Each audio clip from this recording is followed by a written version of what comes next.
आज मैं हिंदी का संघर्ष के कारण तुनुक मिजाज धनराज पिल्ले यह पाठ पढ़ेंगे। यह पाठ एक सुप्रसिद्ध हॉकी खिलाड़ी धनराज पिल्ले का 35 वर्ष के हो जाने पर विनीता पांडे द्वारा लिया गया साक्षात्कार है, जिसमें धनराज पिल्ले के बचपन की घटनाओं का वर्णन किया गया है। यह वर्णन विनीता ने बहुत ही सुंदर तरीके से किया है। धनराज पिल्ले का बचपन अनेक कठिनाइयों से भरा हुआ था। उनका परिवार बहुत गरीब था। इनके दोनों बड़े भाई हॉकी खेलते थे। धनराज भी हॉकी खेलना चाहते थे।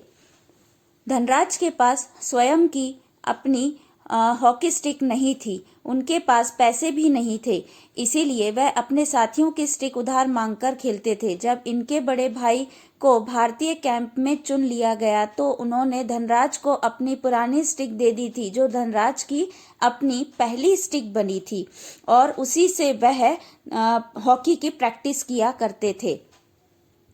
इन्हें सन 1985 में मणिपुर में खेले जाने वाली जूनियर राष्ट्रीय हॉकी खेलने का अवसर मिला।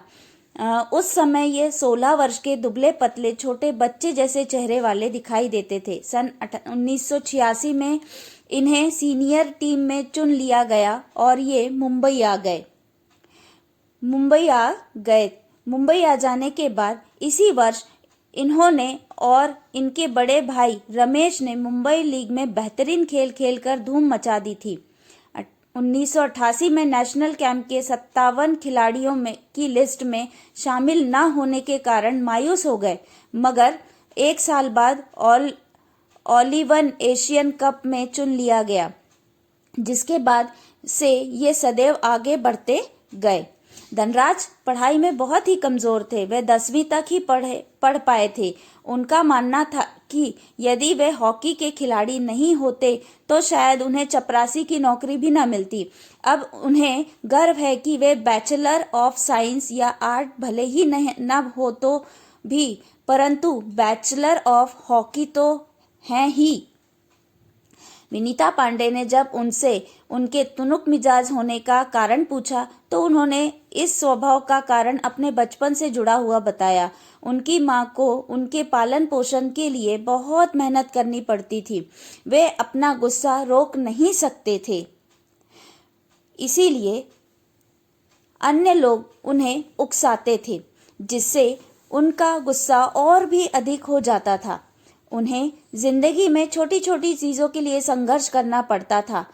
इससे वे चिड़चिड़े हो गए थे। भावुक भी बहुत थे।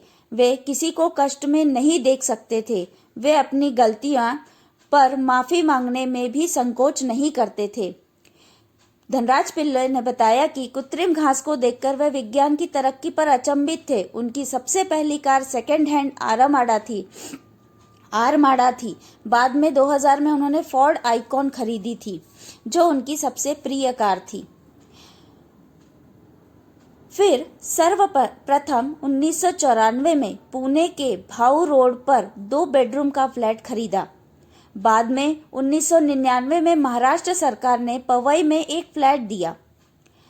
उन्होंने बताया कि उन्हें खास तब महसूस हुआ जब